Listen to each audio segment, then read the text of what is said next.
परम ज्ञानी हो बुद्ध, जान के आश्चर्य हुआ कि कांटा तुम्हें भी चुभता है। अब तो गली गली ये बात ना उठेगी कि तुम तो कोई पहुंचे हुए महात्मा हो। ये कांटे हमने बिछाए हैं, इस गांव में तुम्हारा स्वागत नहीं।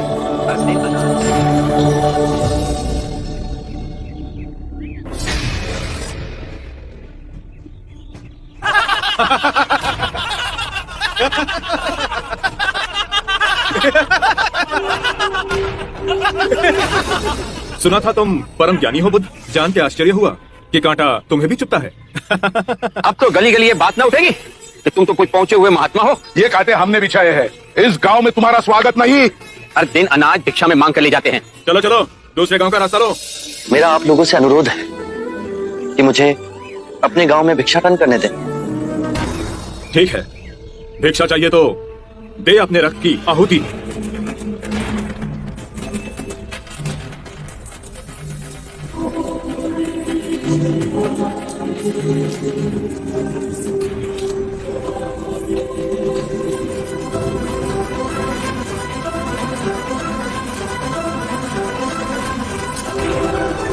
ए सुमित, रास्ता बुहारा तो इस गांव से तेरा दाना पानी उठ जाएगा।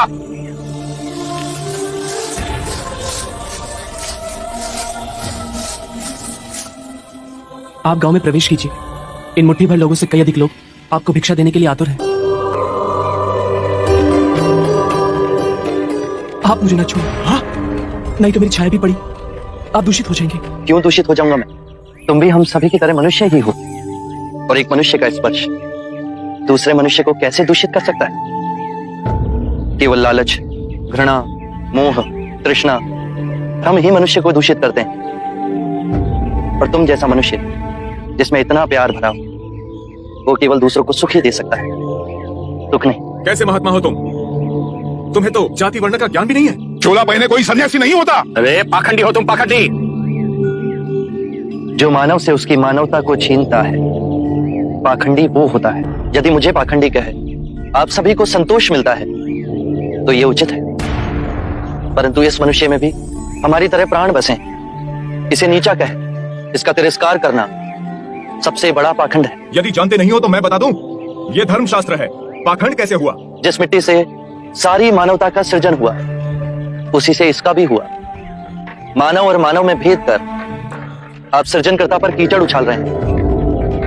यदि हम आकाश में कीचड़ उछालेंगे तो आकाश तो ऊंचा ही रहेगा, परंतु कीचड़ वापस हमारे ऊपर ही गिरेगा। आकाश ने तो भेद नहीं किया, वो हम सभी को एक पिता समान ढके हुए है। ये धरती